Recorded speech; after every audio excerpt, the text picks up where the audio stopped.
Before the world knew him as Nas, before the classic albums and cultural respect, he was just Nasir Jones, a quiet, observant kid growing up inside the Queensbridge houses, the largest public housing complex in North America. Queensbridge wasn't just a place, it was a pressure cooker of talent, survival, and stories waiting to be told. Nas was born into music. His father, Olu Dara, was a respected jazz musician, which meant music was always around him: horns, rhythm, soul. A young Nas was absorbing all of this while sharpening his pen. At the same time, his peers were grinding too. Future legends like Mobb Deep, Havoc Prodigy, were coming up just blocks away. Cormega, Nature, and Tragedy Gaddafi were all part of that same Queensbridge ecosystem. They weren't competing, they were pushing each other. Nas dropped out of school early, but not because he gave up. He believed hip-hop was his classroom.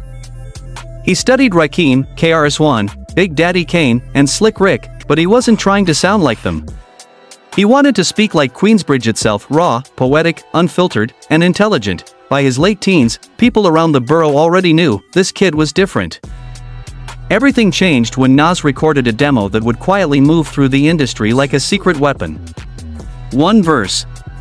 One chance. That verse landed on MC Serch's desk, a member of the group Third Base and someone deeply connected in hip-hop circles. When MC Serch heard Nas, he knew immediately this wasn't just another rapper trying to get on. This was someone who sounded like the future. Serch took Nas into the studio and placed him on the soundtrack for the movie Zebrahead in 1991. That single verse became legendary before Nas even had an album. Word spread fast. Producers, DJs, and rappers all started paying attention. DJ Premier, Pete Rock, Large Professor, and Q-Tip, some of the most respected minds in hip-hop, were all aware of Nas before the mainstream ever heard his name. Large Professor became a key figure early on, mentoring Nas and helping him structure songs and sound. Around the same time, Nas was building relationships with peers who would later define the era. AZ, Jay-Z, Big L, Wu-Tang Clan members, and Busta Rhymes. This was a generation rising together, sharpening each other's craft. Eventually, Columbia Records stepped in. Nas was signed, but not rushed.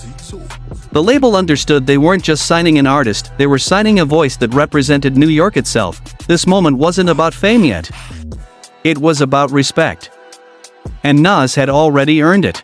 When Illmatic finally dropped in 1994, it didn't just introduce Nas, it defined an era. The album wasn't flashy. It wasn't overproduced. It was focused, detailed, and honest. Every track felt like a page from Queensbridge life. Nas wasn't alone in this rise. Around him were artists who would become icons in their own right. AZ stood beside him from day one. Mobb Deep carried the same gritty realism. Big L was redefining lyricism in Harlem. Jay-Z, still early in his journey, was moving through the same New York circles. Wu-Tang Clan was bringing Staten Island energy to the forefront. What made Nas special wasn't just his pen, it was his perspective. He wasn't trying to be the loudest. He was trying to be the clearest. His friendships and rivalries pushed hip-hop forward, creating debates, growth, and evolution. Nas became proof that intelligence, storytelling, and authenticity could win at the highest level. He represented the artist who stayed true while the industry shifted around him. From Queensbridge to global stages, Nas didn't just build a career, he built a standard. And everyone who came after had to measure themselves against it.